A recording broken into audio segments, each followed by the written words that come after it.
Reserving the right to object. It is an astounding thing. There's a conversation that's happened today about amendments to the National Defense Authorization. Now, I haven't been here very long, but typically an NDAA takes about 2 weeks on the floor to be able to process.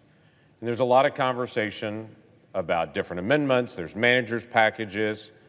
There's big groupings of packages that come together where they're non-controversial. Then there'll be a series of votes that are side by side and other votes. There's already been a setup for 20 votes. That's terrific. That's a great start. And then there's a request for some other things that are pretty typical, actually. There have been requests just in the last couple of minutes on military contractors and the vaccine mandate that will certainly affect our military readiness. That's certainly defense related. Human trafficking in China and whether products are coming through. It's pretty straightforward. In fact, that's passed unanimously through this body. That doesn't seem that controversial to be able to be in here. Conversations about fentanyl and the origin of fentanyl, where that's coming from, that shouldn't be controversial to try to protect the country, but suddenly that amendment's been blocked. Nord Stream 2, Ukraine and Russia has not been a controversial issue for us. This body has laid down sanctions multiple times on NDAA on this exact issue, and now it's being blocked. You can't even debate it. And myself and Senator Daines both brought up things tonight dealing with border security, which is certainly national security. 1.7 million people that we know of have illegally crossed our southwest border this year. It's the highest number of illegal crossings in the history of our country, 1.7 million. But on January the 20th of this year, President Biden stopped construction on the border wall.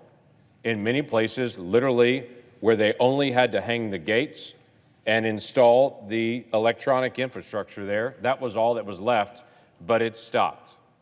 Why is this connected to national security? Well, certainly border security is national security. Also part of this funding did come out of defense funding. It's being done by the U.S. Army Corps of Engineers in many places. And on top of that, this year, so far, just so far this year, we have paid contractors $2 billion not to build the wall. These were contracts that had already been let out to do the construction.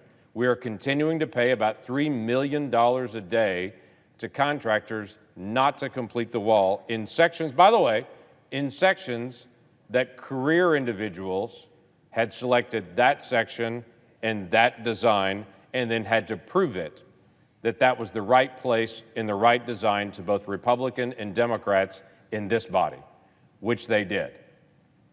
Now we're wasting $2 billion to not do national security. My amendment's very straightforward.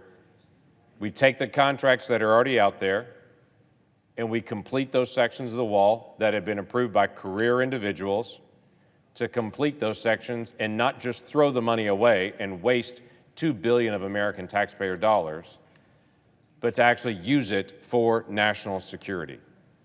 So saying that, I ask that the request be modified to include my amendment 4100.